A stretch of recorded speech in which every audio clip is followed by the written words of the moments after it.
Құрметті оқушылар, бүгін біз сіздермен қазақ әдебиеті пәні бойынша 4-ші тоқсанда, оның ішінде қиял мен шындық бөлімінде қарастырылған Тахауи Ахтановтың күй аңызы әңгімесі бойынша 2-ші сабақты өтеміз. Бүгінгі сабақтың оқу мақсаты композицияны тұтастан бөлшекке, бөлшектен тұтасқа қарай талдау. Оқушылар, өздеріңіз білесіздер, суретші адам портретін жасауда бояуды пайдаланады. Ал жазушы образды берерде ол сөз бояуын пайдаланады. Ендеше біз сіздермен портреттеу арқылы кейіпкерлерді есімізге түсірейік. Жасы 50-ді алқындырған, әдемі дөңгелек қара сақалды, кішілеу өткір қоңыр көзді бел қабағының астында терең ұялаған қағілез кісі, яғни естемес. Бұл сурет арқылы біз 50 жасты алқындырған естеместі байқаймыз. Біріншіден, сурет арқылы оның сақал мұрты өскендігін, көпті көрген адам екенін байқауға болады. Келесі, астында жалын өрген қылаң бесті, үстінде өңіріне зер ұстаған көк мақпал қамзол, талдырмаш белін қызыл үдері белбеумен қынай болған, басында төбесін көк мақпалмен тыстаған құндыз бөрік. Бұл бізге Оразымбетті береді. Келесі, жасы 16-17 шамасында, қою қара қасты, мөлдіреген қара көзді, дөңгелек жүзді, қара торының сұлуы, үстінде жалаң көйлегі тозған.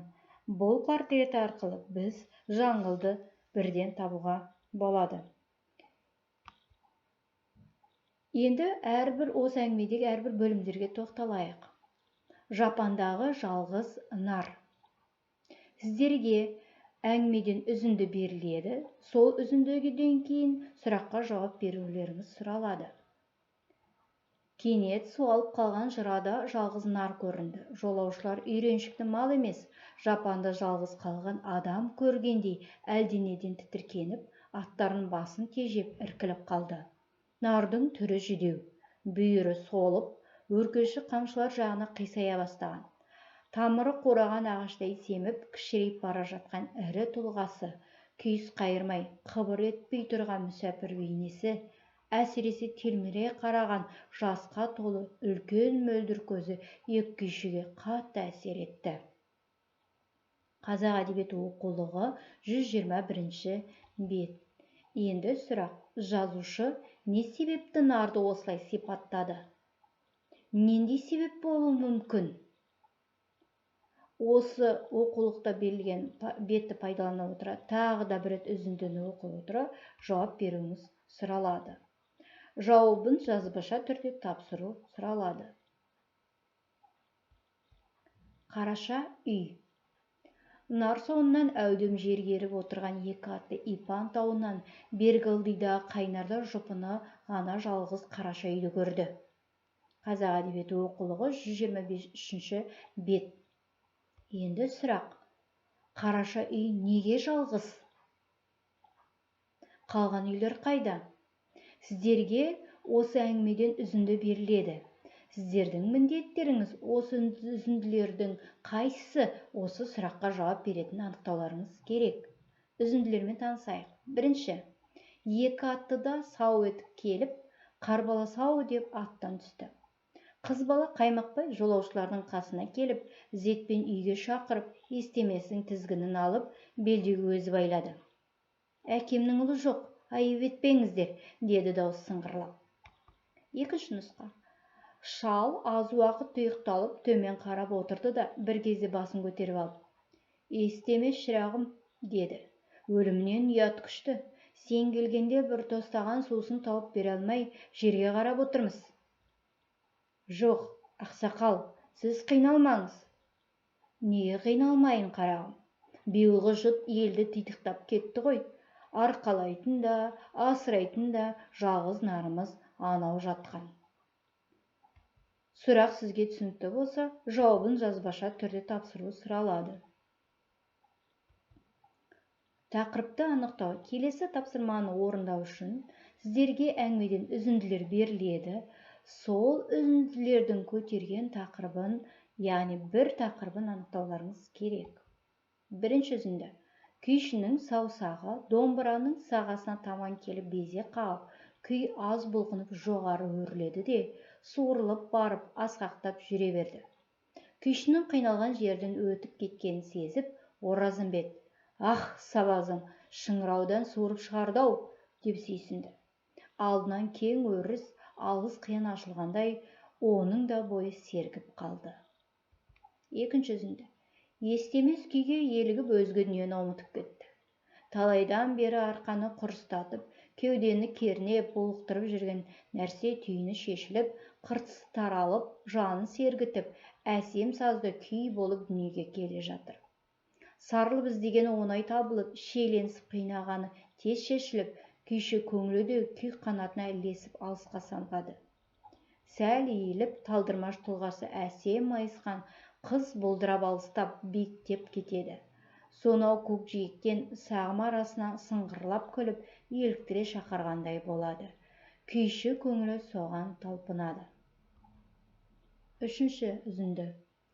Естемес жаңылға енді бір қарағанда, сығымдап қысқан сүйріктей ақ саусақтың арасынан шым-шымдап сүт тамып барады. Күйшінің де көзінен жас тамып кетті. «Заманым өткен екен ғой», деп ақырып жалт бұрылды да: «Ар жағын сен тарт», деп саңқатып, домбыраны Оразымбетке тастай берді. Оразымбет домбыраны қағып алып, жалғастырып тарта жөнелгенде, нардың сүті де шелекке сауылдап құйыла берді. Құрметті оқушы, өздеріңіз түсінгендей, әңгімеден берілген үзінділердің әрқайсысын жеке түсініп, тыңдап, оқып, әрқайсысы көтерген тақырыпты анықтауларыңыз керек. 3 тақырыптан біріктіріп, бір тақырыпты анықтауларыңыз қажет. Жауабын жазбаша түрде тапсыру сұралады. Келесі тапсырма. Ендігі міндеттеріңіз: бірінші бөлімде берілген сөйлемдерді екінші бөліммен байланыстыру, екінші бөлімде берілген сөйлемдерді үшіншімен байланыстыру және байланыстыра отыра ортақ тақырыпты анықтау. Бұл осы өңірге аты кең жайылға естемес күйші еді. Күйшінің өмірі осы, қамшыны тастай беріп, домбыра ұстайсың. Домбырадан босап кетсе, қолың тағы да тізгінде болады. Солай, Оразымбет шырағым. Қалай ойлайсыздар? Бұл үзінділер нені білдіреді? Екінші бөлімге көшейік. Біз ел аралап жүрген күйші боламыз. Менің есімім Естемес. Мына жігіт Оразымбет. Осы екі бөлімді қандай тақырып байланыстыру мүмкін? Ойланып көріңіздер. Үшінші бөлімге көшейік. Даусының әсемін-ай, құлақты қытықтап барады.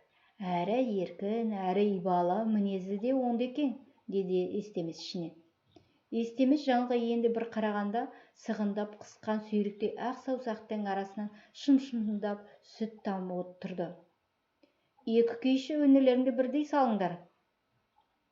Қалай ойлайсыздар? Екінші бөлім мен үшінші бөліктерінің арасында қандай ортақ тақырып болуы мүмкін?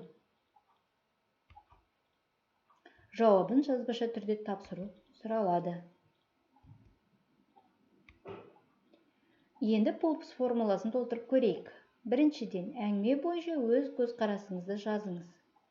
Көзқарасыңыз менің ойымша деп басталуы керек. Келесі. Екінші, өз көзқарасыңызды түсіндіру үшін, себебі мен оны былай түсіндіремін деген сөйлемді қолдануыңыз қажет. Үшіншіден, мысалдармен дәлелдей отырып, оны мен мына фактілермен, мысалдармен дәлелдей аламын деген сөйлемді жазып, оқулықтың немесе хрестоматия бетін көрсете отырып жазыңыз. Төртіншіден, жоғарыда жазғандарыңыздың барлығын қорыта келе, осыған байланысты мен мынадай қорытынды шешімге келдім деген сөйлемді қатыстырып, ойыңызды қорытындылайсыз. Жауабын жазбаша түрде тапсыру сұралады. Бұл барлық тапсырмаларды пән мұғаліміне жіберуіңіз керек. Сабаққа қатысқандарыңызға рахмет.